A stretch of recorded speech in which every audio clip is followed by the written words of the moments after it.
Olá, família Betânia. Queria desejar aí para você um bom dia, uma boa tarde, boa noite, né? Não sei aí qual período você vai estar vendo esse vídeo, esse devocional, né? Mas o que a gente queria, né, desejar para você é que você tenha um ótimo dia, um ótimo fim de dia, né? Que seu dia tenha sido tudo bem, né? Se já acabou o seu dia ou se vai começar, que seja um ótimo dia, mas que você aí seja cheio da presença de Deus. E nós estamos aqui para mais um devocional, né? Estamos aí no quarto dia, estamos felizes com essa busca, com essa entrega, com essa intensidade da nossa igreja, né? Eu acredito que Deus já está nos inflamando aí para nos aproximarmos de Jesus, para sermos mais íntimos do nosso Senhor, né? E eu espero que você esteja tendo uma boa experiência, né? Se você está fazendo aí os jejuns, se você está orando, se você está vendo os devocionais, né, que você possa estar sendo impactado pela presença de Deus. Essa é a nossa oração. Você seja impactado pela presença de Deus. Você seja encontrado pela presença de Deus e que isso gere transformação na sua vida, assim como tem transformado a nossa vida, né? Eu estava compartilhando aí com a Emily, com o pastor Mike, que esses devocionais têm sido bons demais. Esse período de jejum, de busca ao Senhor, Deus tem nos dado assim boas palavras, boas orientações, boas direções. Isso para nós tem sido um alívio, né, da parte do Senhor, tem sido um impulsionamento da parte do Senhor, tem nos animado, né, com tudo, tem nos animado na nossa vida, no dia a dia, no nosso ministério, no nosso cotidiano. Tem sido assim um tempo bom, né, que possamos fazer mais vezes, né, esse período e que mais pessoas possam participar, né, ao longo desses dias. E eu tenho aprendido assim, né, que essa semana, na verdade, eu desejo que seja apenas um pontapé inicial, né, para uma vida inteira de busca. Que essa semana seja apenas um pontapé inicial para uma vida inteira de busca. Eu tenho aprendido ao longo dessa semana, na verdade, da minha busca por Deus, que a constância, muitas vezes, ela é amiga do desânimo, mas sempre é inimiga da frustração. A constância é amiga, né, muitas vezes do desânimo, mas ela é sempre inimiga da frustração. Por quê? Porque se a gente é constante em coisas boas, se a gente é constante da maneira correta, na busca por Deus, ou em alguma atividade que a gente faça, nós vamos ter desânimos muitas vezes, né? Às vezes fica enfadonho, todo dia, a mesma coisa, né? A mesma busca, e às vezes pode ser desanimador, mas a longo prazo é gratificante, né? A constância, ela é inimiga da frustração, porque se você busca com constância e intensidade, você não vai se frustrar, você vai alcançar os seus resultados, né? E para a gente evitar essas frustrações, né, nós devemos estar sempre constantes na busca por Deus. O tiro inicial é muito importante. Esse pontapé inicial, esse começo, né, esse fôlego, esse fogo é muito importante, mas permanecer é o que mais importa. Permanecer é o que mais importa. No devocional de hoje eu queria meditar com vocês, né, sobre como Deus nos vê e o que Ele espera de nós. Para você, né, se alguém chegasse para você e perguntasse, né, quem somos aos olhos de Deus, o que você responderia? Quem você é aos olhos de Deus? Quem nós somos enquanto cristãos, ou até mesmo enquanto, né, talvez um não cristão que você conheça? Quem é essa pessoa aos olhos de Deus? E é interessante que nessa busca por profundidade, se nós não entendermos quem somos diante de Deus, né, nós vamos levar uma vida de busca como um balão inflado. Nós vamos levar essa busca inflada, essa busca, né, que enche, né, ao invés de levarmos uma busca sólida.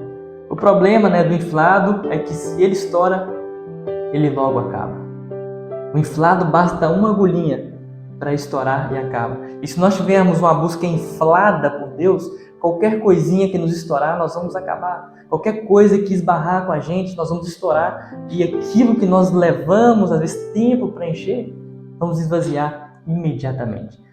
Mas a busca sólida por Deus, ela é permanente. A busca sólida por Deus permanece para sempre. Se nós sempre buscarmos de forma sólida, de forma consciente, né? Como a gente disse no último devocional, não de forma religiosa, mas de forma consciente, nós buscarmos a Cristo, construindo uma estrutura sólida. Não é qualquer balãozinho que vai furar, não é qualquer coisa que nos esbarrarmos que vai acabar, não. Nós vamos ser sólidos. E para ser sólido, nós precisamos entender quem somos diante dos olhos de Deus. Para termos uma vida sólida, nós precisamos entender quem somos diante dos olhos de Deus. Então eu quero construir com você um caminho para nós entendermos quem somos e aonde estamos, para que a gente possa nos aprofundar cada vez mais no Senhor, que é o nosso tema aí do nosso jejum.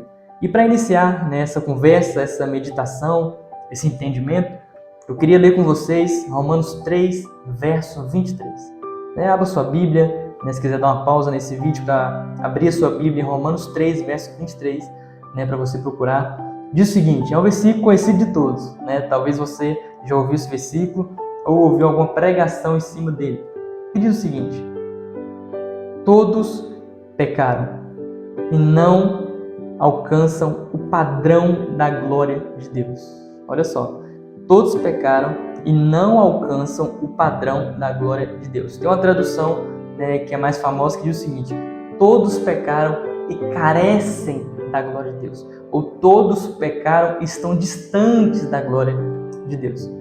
O que nós precisamos entender, quando a Bíblia diz a respeito disso, é que tanto você que vai à igreja, que participa de grupos, que tem uma vida devocional, tem uma vida de busca por Deus, tanto você que já conheceu a Jesus, que teve um encontro com Jesus, quanto o seu vizinho, miserável, pecador, que fala palavrões, que está distante de Deus, que às vezes agride a sua esposa, que às vezes rouba, que às vezes faz coisas erradas diante de Deus e da sociedade, tanto você quanto esse vizinho, diante de Deus, vocês se encaixam na categoria de pecador. Você se encaixa na categoria de pecador. Porque quando a Bíblia fala aqui que todos pecaram, não é um ou outro. São todos. E todos de respeito a mim, a você e ao resto do mundo. Tanto aqueles que estão vivos hoje, quanto aqueles que já passaram e aqueles que ainda vão vir. Todos nós somos pecadores. Ou seja, assim como você, o seu vizinho miserável, também não merece Jesus.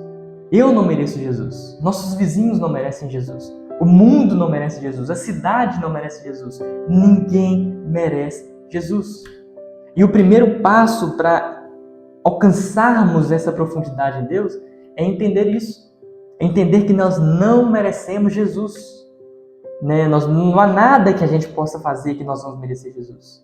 Não há nenhuma moeda de troca para chegar para Jesus e falar assim, Jesus, eu fiz isso, toma. Ou Jesus, eu tenho isso. Rapaz, Jesus, se eu te der aquilo que eu tenho, o Senhor vai ficar impressionado.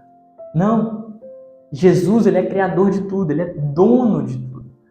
Então, na verdade, o que você tem nem seu não é dele. Por quê? Porque Ele é dono de tudo por direito. Porque Ele criou tudo. E Ele te deu fôlego para conquistar o que você conquista. Ele te deu dons, habilidades. Ele te deu tudo o que você precisa para conquistar aquilo que você tem. Ou seja, o que você tem é dele.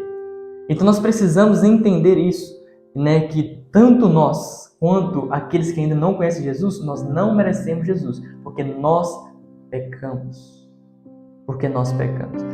E o segundo passo para nós entendermos, para nós aprofundarmos Jesus, para nós mergulharmos nessa busca, é entender que tanto você quanto o seu vizinho miserável, está também na categoria do versículo mais famoso do mundo.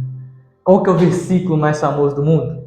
O pastor falou no último domingo, João 3,16, porque Deus amou o mundo.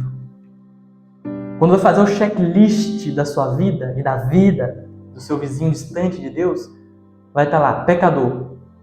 Você foi selecionado, mas também vai estar lá, Deus te ama, você também foi selecionado. Por quê? Porque todos pecaram, mas todos também são alvos do amor de Deus.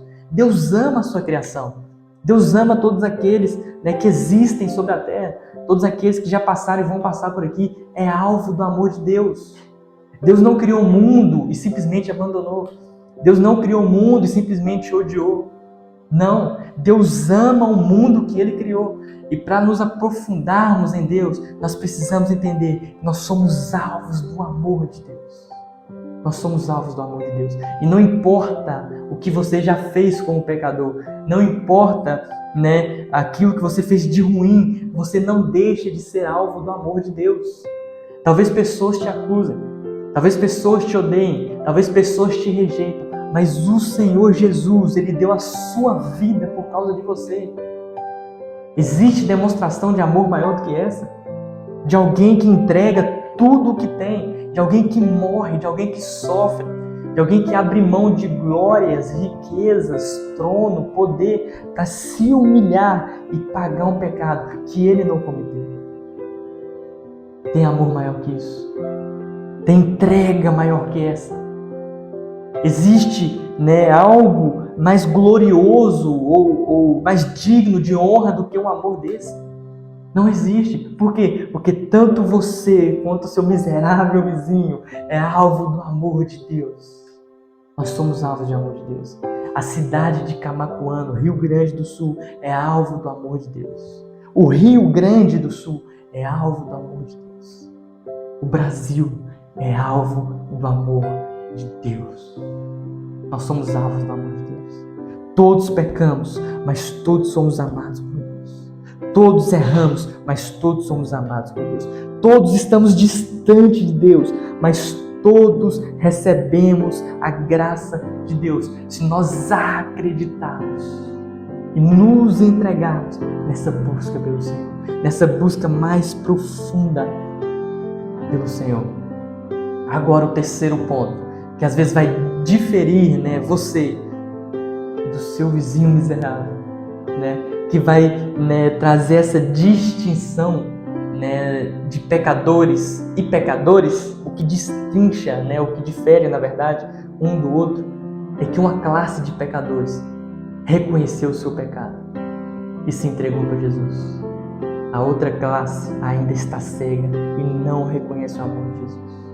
E essa classe tem a responsabilidade de levar esse amor. Certa vez, né, alguém foi evangelizar, sair para pregar o evangelho e falar: nossa, hoje eu vou falar de Jesus. E abordou um morador de rua e falou o seguinte: olha, Jesus te ama demais. Jesus te ama, você é alvo do amor de Jesus. Essa pessoa fez assim, né, respirou fundo, olhou nos olhos da pessoa que evangelizava e disse o seguinte: tá, que Jesus me ama eu já sei, eu já ouvi muito sobre isso. Mas sabe o que eu queria ouvir? Eu te amo. Eu queria ouvir um eu te amo pelo menos uma vez. Falar que o outro ama é fácil, mas e você? Você me ama? E aquela pessoa ficou sem saída. Por quê? Na mesma medida que somos alvos do amor de Deus, as outras pessoas precisam ser alvos do nosso amor. Nós precisamos amar o nosso próximo com tudo aquilo que nós temos, com tudo aquilo que nós somos. Nós entendemos que somos pecadores, nós entendemos que somos alvos do amor de Deus e nós precisamos entender que, sendo alvo do amor de Deus, sendo perdoados por Jesus, sendo justificados por Jesus, nós precisamos ter outros como alvos do nosso amor. O nosso amor que é inflamado, que é cheio por causa do amor de Jesus. Ou seja, você precisa entender essas verdades que nós falamos aqui, para você começar a se aprofundar cada vez mais em Jesus. Resumindo tudo que eu disse até agora, para sermos alvos, né, para sermos, na verdade, profundos em Deus, nós precisamos entender a distância que nós estamos. O primeiro passo de todos para nos aproximarmos de Deus é entendermos a distância que estamos. Aí sim, nós vamos entender que nós precisamos desesperadamente do nosso Senhor. Nós entendemos que nós estamos distantes daquele que nos criou. Nós entendemos que nós levamos uma vida, né, de pecado, de erros, de coisas que desagradam a Deus. Nós entendemos que nós precisamos entender também que somos alvos do amor de Jesus. E nós entregamos para esse amor. Nós viramos essa chave, entendemos que outros precisam ser alvos do amor de Deus através do nosso amor. Aí nós começamos a alcançar níveis mais profundos, níveis mais intensos. Porque nós entendemos que nós somos transformados por Jesus e precisamos levar a transformação. Isso nos dá uma consciência tão grande, gente. Isso nos dá um dever, uma responsabilidade tão grande. Porque nós paramos para pensar, poxa, eu sou alvo do amor de Jesus e preciso amar o próximo? Que responsabilidade! Não é só ser amado, é amar. Não é só ser perdoado, é perdoar. Não é só ser alcançado, é alcançar. Nós precisamos alcançar. É lindo demais a história de Jesus que morreu por nós. Mas nós estamos dispostos a morrer pelo próximo? Nós estamos dispostos a morrer por Jesus para que o avanço do Evangelho seja eficaz?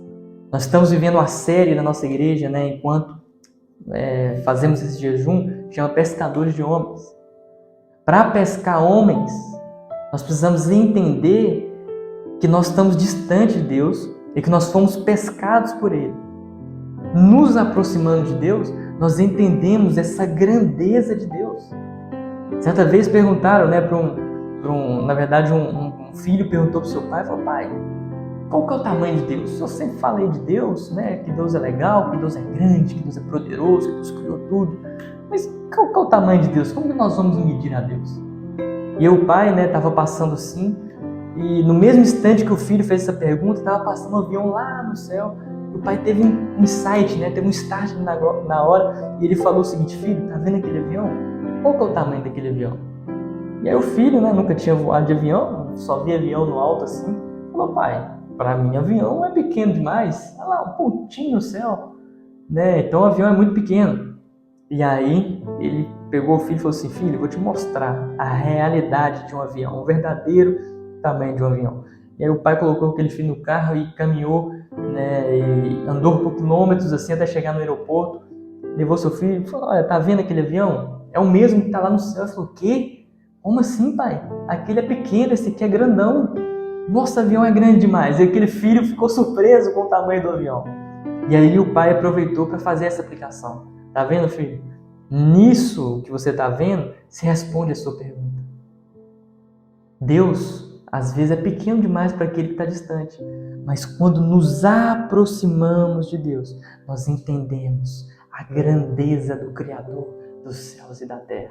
Nós entendemos a grandeza do Criador de tudo. E quando entendemos a grandeza do Criador de tudo, nós temos segurança. E essa segurança nos ajuda nessa profundidade. Por quê? Porque profundidade em Deus, às vezes, é abrir mão de muitas coisas. E eu tenho que fazer essa pausa, porque talvez ainda nós não entendemos isso. Vou repetir. Para a gente se aprofundar de Deus, nós temos que abrir mão de muitas coisas. Como assim? Muitas coisas que nós desejamos, muitos sonhos que nós temos, muitos momentos de crises que nós poderíamos resolver com um passo desonesto.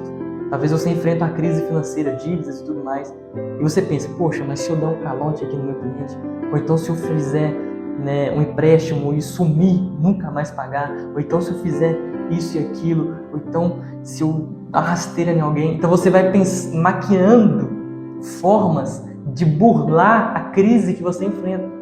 Mas se nós queremos nos aproximar em Deus, a crise é uma oportunidade de conhecermos a grandeza do nosso Deus. Eu não consigo falar disso sem lembrar do povo no Egito. Quando eles saíram para o deserto, eles perceberam que de um lado tinha montanha, do outro tinha montanha, na frente tinha um mar, atrás vinha um exército querendo matar. Eles perceberam, poxa, nós estamos sem saída. Mas o que Deus fez, gente? O que Deus fez? Deus abriu um mar para que o povo passasse. Essa é a grandeza do nosso Deus. E quando nos aprofundamos em Jesus, nós vamos percebendo cada vez mais o quão grande é o nosso Deus. E não importa o quão profunda é a sua crise, maior é a profundidade em Deus que você precisa alcançar para enfrentar essa crise. Para enfrentar essa crise que às vezes parece que vai nos destruir. Mas diante de um Deus tão grande, a crise vai diminuindo. Deus é grande. A crise diante de Deus é pequena. Nosso Deus é um Deus do impossível. Nosso Deus é o Deus que ressuscita mortos. Nosso Deus é o Deus que dá vista a cegos. Esse é o nosso Deus. Esse é o seu Deus. Lembra, você era pecador, distante, mas você foi alvo do amor de Deus. E sendo alvo do amor de Deus, e levando o amor de Deus para outras pessoas, você vai se aprofundando e se aprofundando e se aprofundando em Deus, que você vai encontrando um Deus tão grande, que te segura pela mão direita e diz: não temas, porque eu estou contigo. Não temas, meu filho. Não tenha medo. Eu sou o seu Deus. Você vai encontrar essa segurança na profundidade. Mas para você encontrar essa segurança em Deus, você precisa se aprofundar cada vez mais. E se aprofundar cada vez mais é entender ou conhecer a sua realidade diante de Deus. Então faça uma análise. Faça: Deus, eu estou buscando profundidade no Senhor. Eu preciso buscar cada vez mais. Me perdoa pela distância que eu estou do Senhor, meu Deus. Me perdoa às vezes que eu tive medo, e achei que as coisas não iam acontecer. Me perdoe às vezes que eu duvidei da sua grandeza. Tenha misericórdia de mim, Deus. E a partir de hoje, Senhor, eu firmo um compromisso com o Senhor de ser mais profundo em Deus. Está na hora de começarmos a nos alimentar de forma sólida e nos aprofundarmos em Deus. Nos aprofundarmos no Senhor. Eu queria orar com você, para que Deus nos ajude nessa busca profunda, para que paramos de ter medo das crises, para que paramos de temer as tempestades e começamos a confiar no nosso Deus. Gente, se você entender, ou se você conhecer o Deus que você tem, já era, você vai conhecer esse Pai de amor, esse Deus grande que cuida de você em todas as áreas da sua vida. Queria orar com você. Feche seus olhos onde você está, se concentre aí nessa oração e peça a Deus que você conheça esse Deus de forma mais profunda. Vamos orar. Deus, muito obrigado por esse devocional. Muito obrigado por essa palavra que o Senhor compartilhou no nosso coração. Hoje nós entendemos, Deus, que nós estamos distante do Senhor, mas que somos alvos do amor do Senhor. E entendemos que somos alvos do amor do Senhor. Nós vamos levar o seu amor para outras pessoas. E quando começarmos, Deus, a levar o seu amor para outra pessoa, nós vamos nos aprofundar cada vez mais no Senhor. E enquanto levamos o seu amor, o Senhor nos garantiu que estaria conosco todos os dias da nossa vida. Então nos ajude a confiar nisso, meu Deus. Nos ajude a mergulhar no Senhor cada vez mais, para que quando a crise vier, para que quando o medo vier, nós vamos confiar que o Senhor vai crescer e vai falar alto com a tempestade e ela vai se acalmar. Então, em nome de Jesus, meu Deus, nos ajude a confiarmos cada vez mais no Senhor. Te peço por todos aqueles que estão assistindo. Você sabe, Deus, a crise que ele enfrenta. O Senhor sabe a crise que ele está passando neste momento. Os medos, as ansiedades, as dificuldades, a depressão. Que o Senhor possa, em nome de Jesus, ir de encontro a essa pessoa e mostrar para ela que o Senhor está com ela, se ela entregar o seu coração totalmente ao Senhor, Deus. Então, em nome de Jesus, que essa pessoa possa entender que o Senhor é o Deus da vida dela. E é isso que nós te pedimos, para a honra e para a glória do teu santo nome, em nome de Jesus. Amém. Em nome de Jesus. Se você está vendo esse vídeo pela primeira vez, acesse o nosso canal, vai ter lá uma playlist 7 dias de jejum e oração. Acesse a playlist, você vai ver devocionais anteriores a esse, que vai edificar a sua vida. Eu te aconselho a vir. E também você que já viu, está fazendo parte do jejum e tudo mais, pega esse link, manda no grupo da família, manda no grupo dos amigos, manda no privado das pessoas, compartilhe nas suas redes sociais. Não tenha vergonha, gente, de compartilhar a mensagem do Senhor nas redes sociais. Você não sabe o alcance que esse compartilhamento pode ter. Isso pode edificar mais pessoas. Então compartilhe esse vídeo e tamo junto nessa busca por profundidade em Deus. Deus abençoe sua vida e até mais.